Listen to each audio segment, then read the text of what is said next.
Les vraies voix Sud Radio, 17h-19h, Philippe David, Cécile de Ménibus. Merci de votre fidélité à Sud Radio. Merci en tout cas d'être si nombreux à nous écouter avec Philippe David et nos vraies voix du jour. Ça va mon Philippe? Ça va très bien. Et vous Cécile? Très bien, tant mieux. Avec autour de cette table Françoise Degois, éditorialiste, François Hurel, président de l'Union des auto-entrepreneurs, Philippe Bilger, président de l'Institut de la Parole et auteur de Me Too Much aux éditions Héliopole. Il est bien notre petit François Hurel, hein? Ah ouais. Mais on n'a pas pu encore le juger, dans le donc micro. le contredire. Voilà. Ouais. Ça ne va pas tarder. Vivement la contradiction. Soyez Non, les mais bienvenus. il est très bon. Allez, il est très bon. Tout de suite le grand débat du jour. Les vraies voix Sud Radio, le grand débat du jour. Explosion dans la capitale iranienne. Salve de missiles dans le ciel israélien. Jusqu'où ira l'escalade militaire entre les deux pays ennemis? Nous avons en effet le sentiment que cette guerre est en train de rapidement prendre la dimension d'une guerre totale. Le bilan humain s'alourdit dans l'État hébreu, de nouveau frappé dans la nuit, notamment la ville de Haïfa, dans le nord. Lorsqu'Israël a déclenché le vendredi 13 ses frappes contre l'Iran, on pouvait déjà s'attendre à ce que ça tourne mal. Nous savions que ce que nous avons entrepris aurait un prix.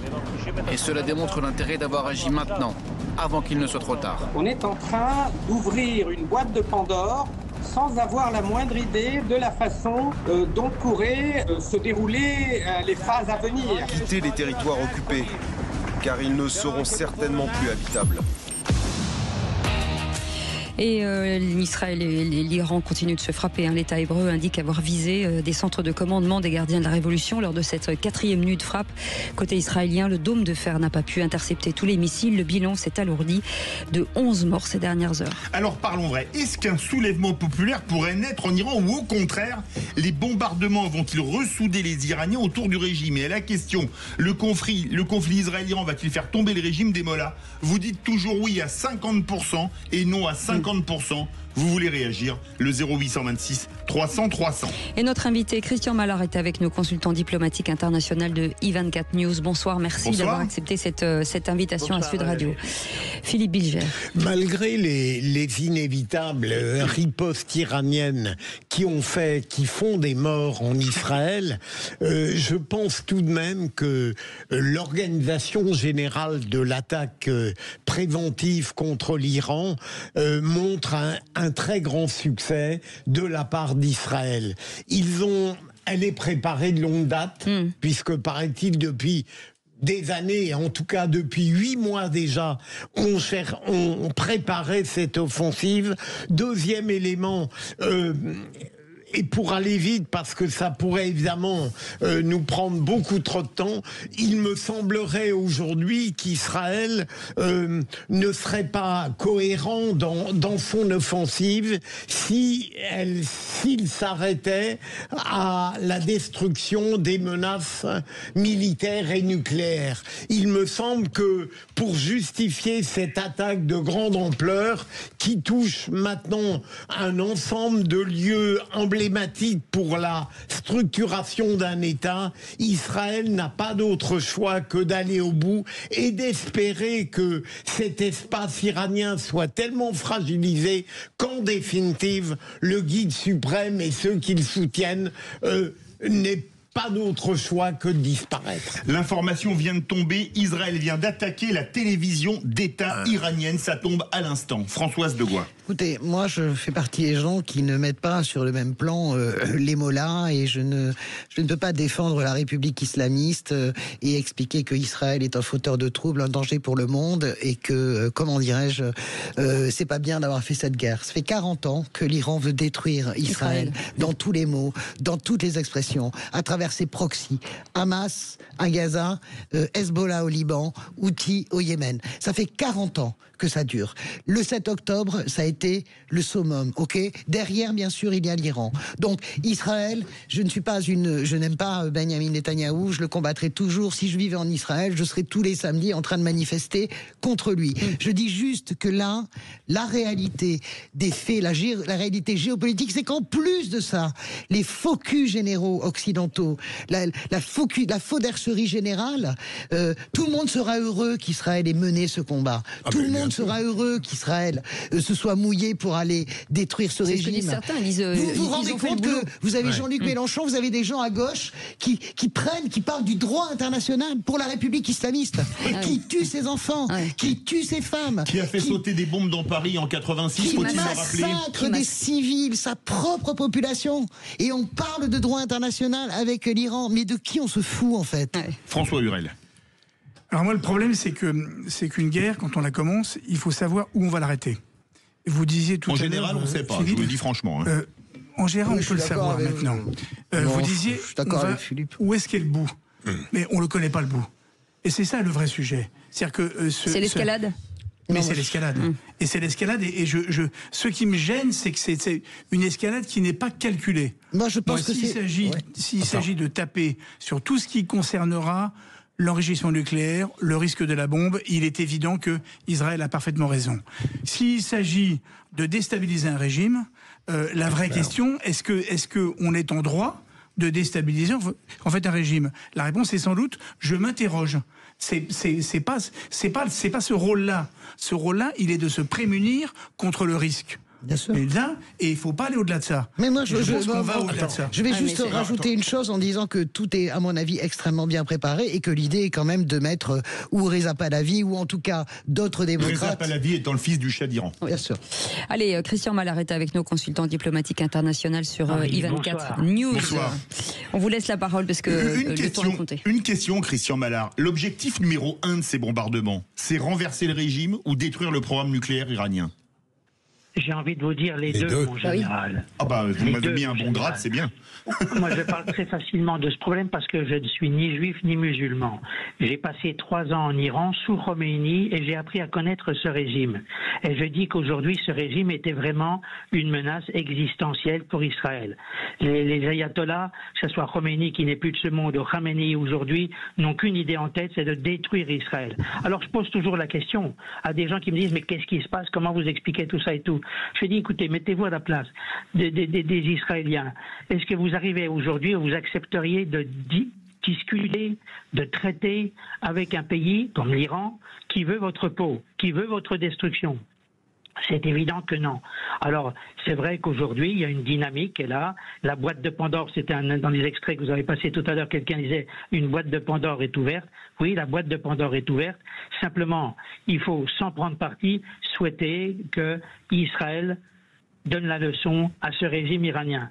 Je lisais tout à l'heure une information qui disait que les Israéliens avaient jusqu'alors la possibilité de liquider, entre guillemets, Khamenei. Ils ne l'ont pas fait parce qu'ils veulent l'amener à démanteler son programme nucléaire. Ça sera peut-être pas simple. Tout ce que je sais, c'est qu'on déplace Khamenei d'un endroit à un autre. Il était encore hier dans un endroit, dans un bunker du centre de Téhéran à Pastor, et on l'a déplacé dans le nord-est du pays, enfin de la capitale, à Lavizan. C'est un quartier, j'allais dire, très résidentiel qui pourrait être l'équivalent de Neuilly dans la région parisienne. Il est dans un bunker. Il y a un hôpital de campagne qui est mis sur pied en sous-sol. Donc les Iraniens se préparent peut-être au pire. Moi, j'ai vécu la première révolution il y a 46 ans. J'étais dans l'avion de Khomeini, le fameux Airbus d'Air France, quand il est rentré à Téhéran. Je me trouvais avec 149 confrères et consoeurs du monde entier pour assister au renversement du Shah d'Iran. Là, aujourd'hui, pour l'instant, je note que ça ne bouge pas, qu'il n'y a pas de mouvement de panique de la part de la population, dont on sait qu'une majorité en a ras-le-bol du régime, mais c'est vrai qu'il faut reconnaître que pour l'instant, il n'y a pas de velléité de la part de la population de manifester, de courir dans les rues. Parce qu'il y a 46 ans, les gens commençaient à fuir, ça courait dans tous les sens, et puis les gens sont partis, se sont réfugiés à l'étranger, dans les pays voisins. Donc voilà. Mais Christian Mallard, vous étiez donc dans l'avion et quand Khomeini kidnappe littéralement la révolution et en fait une république islamiste théocratique. Donc vous avez assisté à cela et à l'effroi évidemment de tous les gens qui avaient mené la révolution contre le Shah d'Iran, notamment les communistes qui ont même été persécutés. Donc vous savez très bien qu'à un moment donné, un régime de terreur, même si vous ne voyez pas les signes de la population pour le moment, la population, elle va sortir. Ils sont très courageux les Iraniens, ils l'ont montré avec Femme, Vie, Liberté. Je pense qu'ils attendent... Les femmes surtout sont non, très mais ils courageuses. attendent le momentum. Je ne sais pas, je vous pose la question, mais ils attendent le momentum. Oui, non mais c'est sûr qu'il y a une volonté à une grande majorité de liquider ce régime, ils n'en peuvent plus. Alors on va voir maintenant à travers ce qui se passera dans les rues de Téhéran et d'autres capitales. Moi je disais hier, j'étais sur l'antenne de 24 News, j'ai expliqué que moi je passais au peine fin ce qui se passe dans les différents endroits du pays, et j'étais en train de dire que si on voit des mouvements de panique ou de gens qui descendent dans la rue, qui commencent à se révolter dans des villes religieuses comme Machhad, Tabriz ou la ville sainte de Qom, là, à partir de ce moment-là, on pourra peut-être se dire que c'est le début de la fin. Mais on n'en est pas là. C'est encore trop tôt, d'autant plus même qu'on a un Donald Trump qui s'aperçoit qu'il a été dupé par le régime, et Donald Trump a toujours cru qu'on pouvait négocier avec ce régime, c'est en quoi il s'est trompé. Il a pensé qu'il a été dupé, et maintenant il ouvre peut-être les yeux et se dit que il serait peut-être bon qu'on se débarrasse de ce régime qui représente encore une menace existentielle. Dans sa charte, je vous rappelle qu'il est prévu la destruction d'Israël, comme dans la charte du Hamas. Donc encore une fois, on peut pas accepter ça, franchement. Christian Mallard. Oh, pardon. Non, j'ai dit Philippe Bilger. Christian Mallard, est-ce que, justement, Israël n'a pas parfaitement choisi le moment de cette attaque préventive, au moment où son crédit international, de toute façon, commençait à faiblir un petit peu? Et d'autre part, vous l'avez dit, j'ai été frappé par le fait, évidemment, que Donald Trump est une sorte de matamor qui est en voie de recul à l'heure actuelle. Est-ce que Israël n'a pas choisi avec beaucoup d'intelligence le moment de l'attaque? Alors, quand il y a eu l'attaque du 7 octobre 2023, on a très vite été informé, la presse dans son ensemble a été informée du fait que la raison du choix du 7 octobre a été donnée par le Hamas sur ordre de Téhéran, parce qu'on s'apprêtait à attaquer ce qu'on appelle un début de normalisation des rapports entre Israël et l'Arabie Saoudite. Et donc, à partir de là, les choses se sont précipitées. L'Iran a donné les ordres au Hamas pour attaquer. Donc là, c'est à partir de ce moment-là qu'il y a tous ces événements auxquels nous assistons depuis 4 jours et même avant. Mais je rappellerai aussi, si vous me le permettez en quelques mots, que l'Occident est grandement responsable de l'avènement du khomeïnisme, de l'ayatollarchie au pouvoir depuis longtemps. C'est de la faute à qui? 2 personnages qui ne sont plus de ce monde aujourd'hui, Valéry Giscard d'Estaing et Jimmy Carter, qui lors d'une réunion, un groupe G4 à la Guadeloupe, avaient décidé en février 1979 de laisser tomber le chat et de jouer la carte de Khomeini sans savoir à qui ils avaient l'affaire. Donc souvent, je note, qu'on arrive à ce type de situation incroyable et à cause de la faute des Occidentaux, des régimes occidentaux, des gouvernances occidentales qui sont parfois irresponsables. Jimmy Carter qui avait dit en parlant de Khomeini que c'était un homme de foi et de croyance, faut-il le rappeler? Je rajouterai les grands intellectuels de gauche. Oui, je rajouterai les intellectuels de gauche comme Jean-Paul Sartre qui étaient fascinés par cet homme qu'ils étaient allés voir à Neaufle-le-Château. J'ai 2 questions à vous poser, monsieur, qui est un grand spécialiste. Si jamais ce régime était effectivement déchu, par qui serait-il remplacé? Ça, c'est ma première question. Et deuxième question, est-ce que la cause de la disparition d'Israël n'est pas le ciment de ce pays? C'est ça qui m'inquiète le plus, moi. Est-ce que c'est pas le fond du vrai problème? Très court, Christian Mallard, parce qu'on part au 0826 300 300. Non, alors, c'était la première question. Rappelez-moi la première question. Qui remplacerait le régime des Mollahs? Alors écoutez, il peut toujours y avoir dans ce type de révolution quelqu'un qui émerge, un homme fort de l'armée, un homme fort de la police, ce serait plutôt l'armée en ce qui concerne l'Iran. Maintenant, on parle beaucoup de quelqu'un que je connais très bien et que Philippe connaît aussi, c'est Reza Pahlavi, fils de feu, le Shah d'Iran, qui est plébiscité dans 26 des 31 provinces du pays où on souhaiterait que ce soit lui qui vienne. Alors que propose-t-il? Il ne va pas commettre les mêmes erreurs que celles de son père. Il veut proposer un régime laïque, un référendum sur un régime laïque. Il ne s'agira pas d'une monarchie constitutionnelle de type espagnol comme on l'avait laissé entendre à un moment donné. Donc, est-ce que les Iraniens, est-ce que le peuple iranien est prêt à accepter ça? C'est une possibilité. Mais c'est vrai qu'on va parler de plus en plus de Reza Pahlavi et peut-être d'outsiders, si je puis dire, qui émergeront et que nous ne connaissons pas pour l'instant. On part au 0826 300 300. Hervé d'Antony, qu'est-ce que vous en pensez? Écoutez, on a souvent été déçus par les annonces des analystes et des journalistes en particulier sur le caractère inéluctable d'un changement de régime. Alors moi je dirais que d'abord il n'y a pas de révolution islamique, il y a une contre-révolution islamique, parce que c'est un régime vraiment là hyper réactionnaire, régressif pour les libertés. D'ailleurs tout à l'heure Françoise de Gaulle, avec laquelle je suis pas souvent d'accord, a très très bien parlé, donc dont acte. Mais, on va faire un contrôle antidopage. Voilà.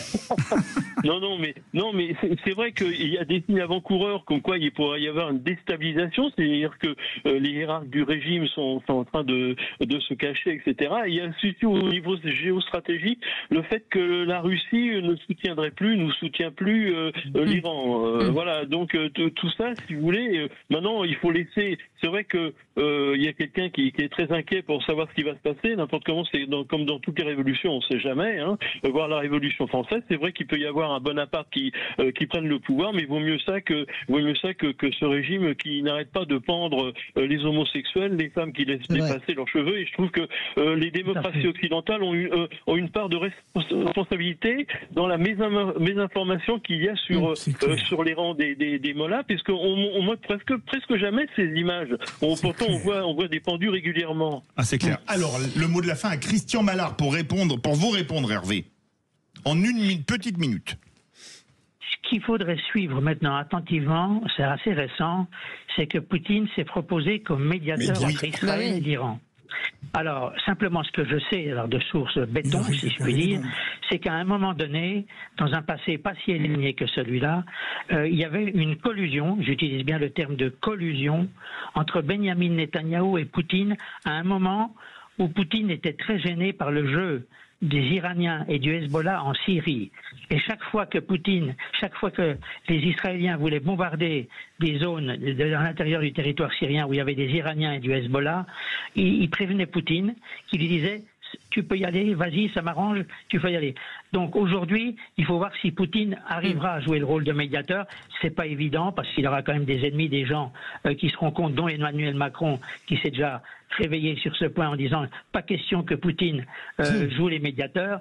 Mais c'est vrai que l'attitude de la Russie sera assez déterminante parce que Poutine connaît bien les Iraniens pour faire du business des armes, des drones avec eux. Puis c'est les BRICS, Christian. Françoise. Oui, tout à fait. Tout à fait.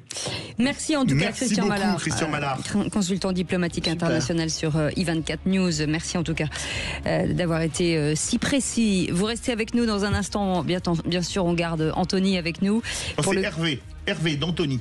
J'ai dit quoi? C'est pas Anthony. C'est Hervé d'Anthony. Il habite à Anthony. Ben, il a le droit d'habiter à Hervé s'il a envie. On dirait Bilger dans le qui c'est qui l'a dit. C'est rien à côté de ce qu'il va dire. Allez, le qui c'est qui l'a dit dans un instant. Tout de suite.